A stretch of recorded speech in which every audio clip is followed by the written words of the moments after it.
اور جو کوئی رحمان کی یاد سے آنکھیں بند کر لے یعنی تغافل کرے، ہم اس پر ایک شیطان مقرر کر دیتے ہیں تو وہ اس کا ساتھی ہو جاتا ہے، اور یہ شیطان ان کو رستے سے روکتے رہتے ہیں اور وہ سمجھتے ہیں کہ وہ سیدھے رستے پر ہیں، یہاں تک کہ جب وہ ہمارے پاس آئے گا تو اس شیطان سے کہے گا کہ کاش مجھ میں اور تجھ میں مشرق و مغرب کا فاصلہ ہوتا، تو برا ساتھی ہے۔ اور جب تم ظلم کرتے رہے تو آج تمہیں یہ بات فائدہ نہیں دے سکتی کہ تم سب عذاب میں بھی شریک ہو، تو کیا تم بہرے کو سنا سکتے ہو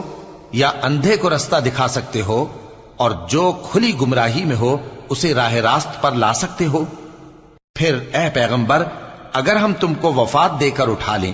تو بھی ان لوگوں سے تو ہم انتقام لے کر رہیں گے، یا تمہاری زندگی ہی میں تمہیں وہ عذاب دکھا دیں گے جس کا ہم نے ان سے وعدہ کیا ہے، کیونکہ ہم ان پر قابو رکھتے ہیں۔ پس تمہاری طرف جو وحی کی گئی ہے